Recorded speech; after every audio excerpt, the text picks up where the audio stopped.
하나님께서 이처럼 사랑하신 분들과 함께하는 오성철 목사의 오늘의 묵상을 시작하겠습니다. 오늘의 제목은 찌그러진 쪽박도 하나님 말씀을 담으면 생수통이 됩니다. 오늘의 말씀은 사무엘상 3장 1절로 21절입니다. 사무엘은 여호와의 전에 안에 누웠더니 여호와께서 사무엘을 부르시는지라. 아멘. 나는 초등학교 시절에 교회에 다닌 적이 있으나 부모님이 반대로 그만두었다가 고등학교 1학년 때에 전도를 받아 교회에 다니기 시작하였습니다. 그런데 그 교회는 파가 나뉘어서 서로 싸우던 교회였는데 조신파 목사님이 예배를 인도하는 새벽 기도에 장신파 장로님이 참석했다고 고소를 당하여 구속되기까지 했습니다. 그런 교회에도 하나님이 역사할까요? 그런데 나는 그 교회에서 학습과 세례를 받고 하나님의 크신 은혜를 받고 목사의 소명까지 받았습니다. 교회는 하나님의 신비입니다. 그렇게 싸우고 문제가 많은 교회에는 하나님의 은혜가 없을 것 같지 않습니까? 그런데도 하나님은 찌그러진 쪽박 같은 교회를 통해서 은혜의 생수를 흐르게 하셨습니다.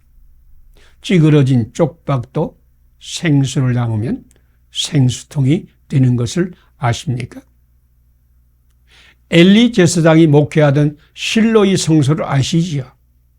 엘리 제사장은 무능하고 엘리의 아들들은 부패하여 하나님의 진노와 저주를 받았습니다. 그런데 놀라운 것은 사무엘의 어머니 한나가 그 엘리 제사장의 기도를 받고 사무엘을 잉태하였고 사무엘이 젖을 떼자마자 한나는 어린 아들 사무엘을 그 무능하고 부패한 엘리 제사장에게 맡겨 양육과 교육을 받아 위대한 선지자, 사사, 제사장 3직을 겸한 이스라엘 국가 개국 공신이 되게 하셨습니다. 어떻게 이런 일이 일어날 수 있었습니까? 그것은 성소에는 제사장 엘리만 있었던 것이 아니라 하나님이 임재하여 말씀하셨기 때문입니다. 사무엘은 보이는 제사장 엘리의 지도와 교육을 받았지만 동시에 보이지 아니하는 하나님의 음성을 받아서 하나님의 사람이 되었습니다. 엘리 제사장은 찌그러진 쪽박과 같았지만 하나님의 말씀을 받은 그것을 사무엘이 가르쳤을 때에 쪽박 같은 엘리 제사장은 하나님의 말씀을 받아 가르치는 생수통으로 변했습니다. 교회는 인간의 조직이나 보이는 건물만을 의미하지 않습니다. 교회는 예수님을 믿는 사람들이 무리요 그 가운데 하나님께서 임재하여 신비하게 역사하는 곳입니다. 찌그러진 쪽박 같은 교회에서도 하나님은 임재하여 생수를 공급하여 구원과 생명의 기적을 일으키십니다. 함께 기도드리겠습니다. 찌그러진 쪽박 같은 엘리 제사장을 통하여서도 놀라운 하나님의 신비와 기적을 행하신 하나님, 찌그러진 쪽박 같은 한국교회와 성도들을 통해서 하나님의 신비와 기적을 이루소서. 오늘 눈으로 보는 것만 보지 않고 보이지 않은 하나님의 임재를 믿고 헌신하게 하소서. 예수님 이름으로 기도드립니다. 아멘. 오늘의 실천사항을 함께 나누겠습니다. 찌그러진 쪽박 같은 엘리 제사장을 통해서도 놀라운 하나님의 신비와 기적을 행하신 하나님을 믿는다. 찌그러진 쪽박 같은 한국교회와 성도들도 하나님의 신비와 기적을 이루기 위해 힘쓴다. 눈으로 보는 것만 보지 않고 보이지 않는 하나님의 임재를 믿고 헌신한다. 감사합니다. 오늘도 하나님이 함께 하시는 축복의 날이 되시기를 바랍니다.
찬양을 받아 주소서.